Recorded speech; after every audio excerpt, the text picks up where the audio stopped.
Si le catch est une discipline qui a pour but premier de nous divertir, ça reste aussi et surtout une aventure humaine avec de vrais passionnés derrière qui dédient leur vie à ce business. Sauf qu'un tel niveau d'engagement personnel, parfois ça conduit inévitablement à se retrouver dans des situations particulièrement touchantes que j'avais envie de vous partager aujourd'hui. Salut tout le monde, c'est Weed, bienvenue dans cette nouvelle vidéo.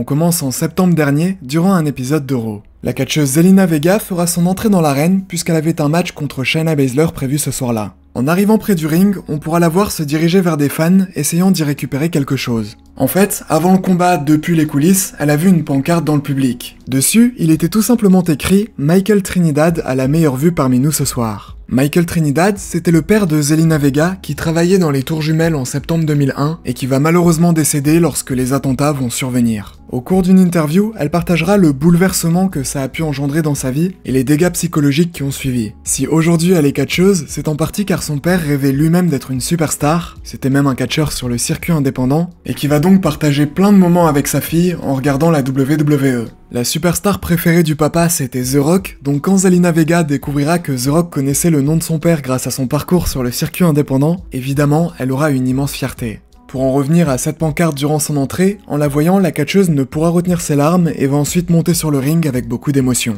Ce genre de moment, c'est toujours difficile à voir. Dans le même style, on peut parler de Roman Reigns, qu'on voit rarement les larmes aux yeux. Durant une interview, ça va brièvement parler de son frère dans la vraie vie, Matthew Anoa'i, qui a lui aussi eu une carrière à la WWE, mais au début des années 2000. Malheureusement, en juillet 2017, à seulement 47 ans, il va décéder des suites d'une insuffisance cardiaque. Quand Roman Reigns entendra Matthew parler de lui dans un enregistrement, il va craquer. Joe was set for something great. He's setting the bar in our family that much higher.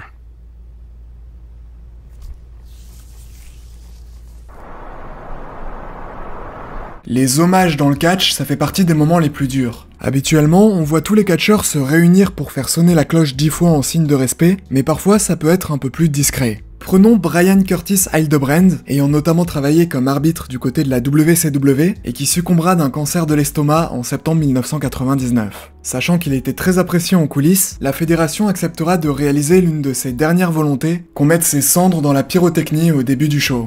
Du coup, 2 semaines après sa mort, lors d'un épisode de Nitro, ce sera chose faite. Ce que vous êtes en train de voir ici, c'est en partie les cendres de l'arbitre. Finir dans une grande explosion pour un événement de catch, en vrai c'est assez stylé. Je termine sur le thème de la mort parce que c'est pas très joyeux avec un dernier moment. En 2003, le catcheur Crash Holly sera retrouvé mort, étouffé dans son vomi suite à l'ingestion d'une grande quantité de relaxants musculaires et d'alcool, tout ça dans la maison du catcheur Stevie Richards après une fête. Ce dernier va justement lui rendre hommage 10 jours plus tard en modifiant sa musique d'entrée pour mettre à la place celle du catcheur décédé.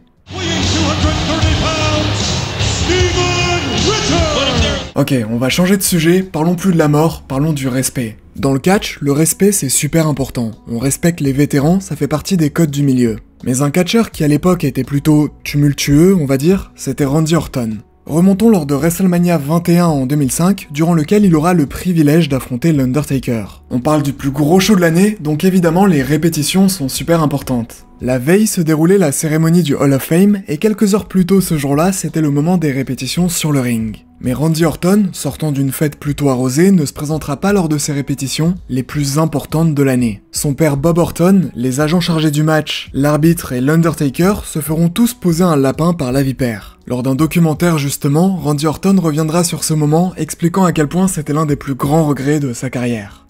Take, if you're watching, thank you. That's probably one of my biggest regrets in the business, letting you men down that night.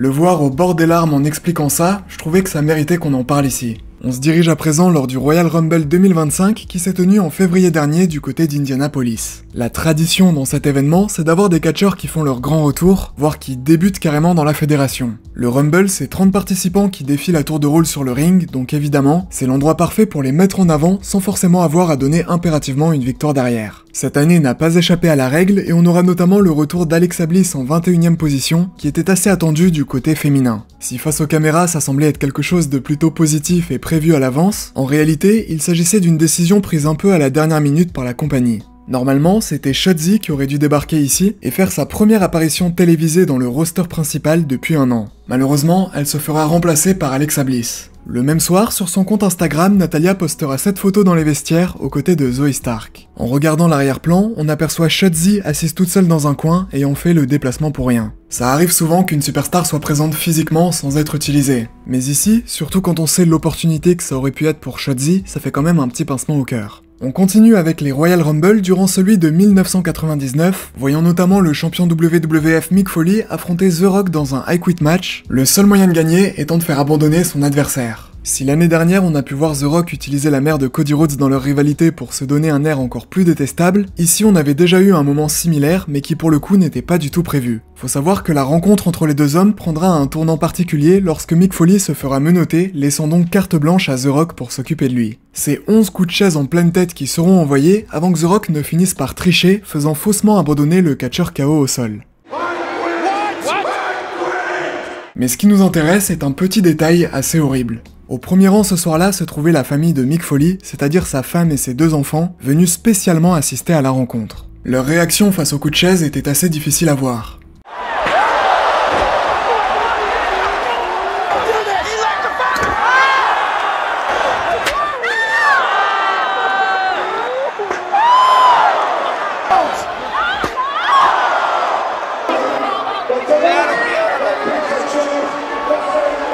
Finalement, de retour en coulisses, ils auront l'occasion d'aller voir Mick Foley et de se rassurer un peu. On oublie facilement qu'ils ont des familles derrière et que ça peut avoir un sacré impact émotionnel. En parlant du catcheur, j'ai un autre moment le concernant. On est cette fois-ci lors du Hall of Fame de 2013 où cette année-là, il aura l'honneur d'être intronisé pour sa carrière. Comme la tradition le veut, Mick Foley tiendra un discours et il va dévier un peu sur un ton humoristique.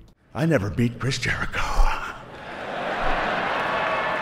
Et oui, il n'avait jamais battu Jericho dans sa carrière. Du coup, le catcheur décidera de monter sur la scène et de s'allonger, après quoi Mick Foley n'hésitera pas longtemps avant de porter sa légendaire descente du coude, réussissant ensuite à faire le tomber. C'était un moment assez touchant à voir. En parlant de retraite, ça me fait penser à un dernier moment.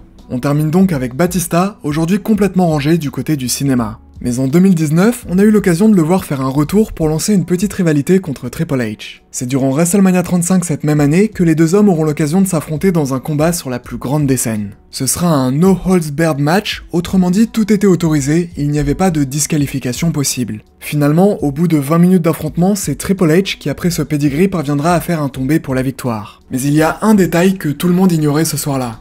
Il s'agissait tout simplement du dernier combat de la carrière légendaire de Batista. Lors d'une interview pour la promotion d'un film, il reviendra sur ce WrestleMania 35 en expliquant qu'il savait dès le départ que ce serait son match final. Cependant, il ne voulait pas créer toute une histoire autour de ça, et encore moins faire une dernière tournée d'adieu comme John Cena par exemple. C'est tout à son honneur d'avoir eu cette volonté de partir en toute discrétion, sur une défaite en plus comme tous les grands catcheurs, alors qu'il aurait clairement pu demander une victoire à la place. Voilà, on arrive déjà à la fin de cette petite vidéo, j'espère sincèrement qu'elle vous aura plu. On se revoit très vite pour de nouvelles aventures, c'était Weeds, bye tout le monde.